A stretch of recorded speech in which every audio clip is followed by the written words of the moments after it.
আজ নিয়ে চলে এসেছি একটা বাজনাওয়ালা হেয়ার কালার।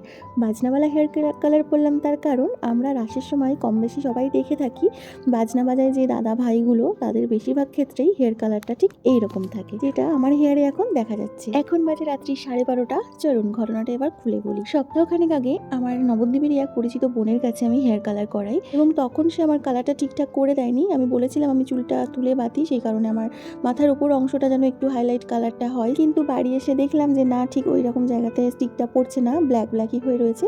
তো আমি ওকে জানাতে বিষয়টা, ও আমাকে বললো ঠিক আছে তুমি এসো, আমি আরেকবার করে দেবো। তো সেই কথা মতো আমি কাল সন্ধ্যাবেলা গিয়েছিলাম ওর কাছে আবার কালার করাতে। কালার করি, আমার একটু তাড়াহুড়ো ছিল, তাড়াতাড়ি আমি বেরিয়ে পড়েছিলাম একটু ইমার্জেন্সি কাজে এবং আমার বাড়ি ঢুকতে প্রায় 11:30 বেজে গিয়েছিল। আর বাড়ি এসে আয়নায় দেখে তো আমার মাথায় হাত, এত উগ্র কালার আর এত বাজে লাগছে দেখতে, আমার লজ্জায় তো মাথা কাটা চাপার জোগাড়। আমি যে কপার গোল্ড কালারটা করি সেই কালারটা একদমই করেনি, করে দিয়েছে সেই পাটের মতো যে একটা গোল্ড কালার হয় সেই কালারটা। আমি জানি না কেন এমন করলো সে, আমাকে না জানিয়ে একবার পারমিশন পর্যন্ত নেয়নি যে আমি কালারটা অন্য করছি, এটা কি করবো। পরদিন সকালে আমার অফিস আছে, আমি রাস্তায় বেরোতে পারবো না, সেই জন্য আমি ওই রাতেই আবার আমি কালারটা ব্ল্যাক আর সামান্য বার্গেন্ডি কালার অ্যাড করে আমি হেয়ারটাকে আবার নতুন করে কালার করলাম। তার ব্যবসার খাতিরে আমি এখানে নামটা ডিসক্লোজ করলাম না, কিন্তু আপনারা যে কোনো জায়গায় হেয়ার কালার করানোর আগে বি অ্যালার্ট।